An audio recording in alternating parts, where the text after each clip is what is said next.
بسم اللہ الرحمن الرحیم۔ السلام علیکم۔ فتح مکہ کے بعد حضرت محمد صلی اللہ علیہ وسلم خانہ کعبہ میں داخل ہوئے اور وہاں موجود تمام تصاویر کو باہر نکال دیا، جن تصاویر میں حضرت ابراہیم علیہ السلام کی تصویر بھی شامل تھی۔ اس کے بعد آپ صلی اللہ علیہ وسلم نے حضرت علی کے ساتھ مل کر خانہ کعبہ میں موجود تمام چھوٹے بڑے بتوں کو توڑ ڈالا۔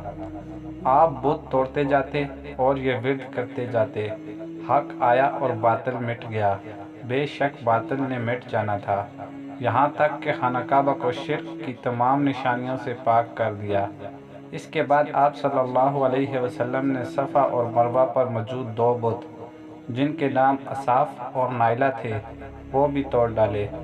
مگر عزیز دوستو، ایک عجیب بات یہ ہے کہ یہ دونوں بت انسان کے ہاتھوں سے تراشے ہوئے نہ تھے، بلکہ یہ دونوں بت دراصل ایک عورت اور ایک مرد تھے، جو کہ ایک انتہائی غلیظ گناہ کا شکار ہو کر رہتی دنیا تک عبرت کا نشان بن گئے۔ حرمت کعبہ کی پرواہ نہ کرنے والوں کے عبرت ناک انجام کا پتہ چلتا ہے۔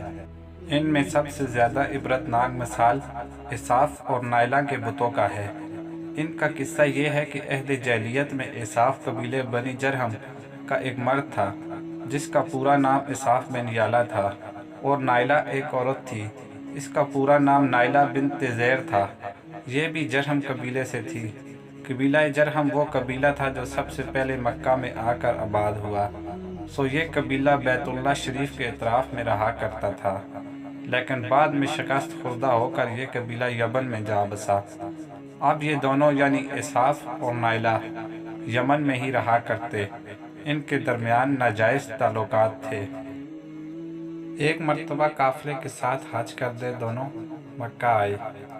اس اثناء میں کعبہ میں داخل ہوئے کہ وہاں کوئی اور آدمی موجود نہ تھا۔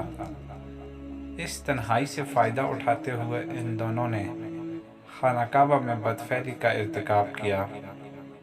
ان دونوں پر اسی وقت اللہ تعالیٰ کا عذاب نازل ہوا اور وہ دونوں پتھر کے بن گئے۔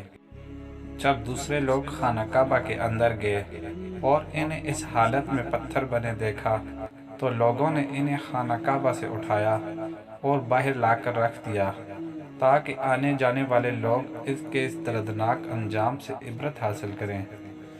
اس عمل کا نتیجہ کچھ اور ہی نکلا۔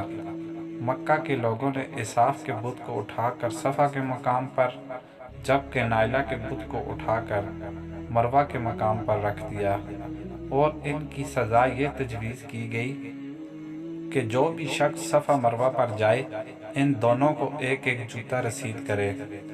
ایک دو نسلوں تک تو یہ عمل جاری رہا، پھر لوگوں نے انہیں جوتوں کے بجائے تھپڑ رسید کرنا شروع کر دیے۔ کچھ نسلوں بعد لوگ انہیں صرف ہاتھ لگایا کرتے، یعنی رفتہ رفتہ لوگوں نے ان سے عبرت حاصل کرنا کم اور انہیں پوجنا زیادہ شروع کر دیا، یہاں تک کہ حضور اکرم صلی اللہ علیہ وسلم کے دور تک یہ دونوں بت مکے کے بڑے بتوں میں شمار کیے جاتے۔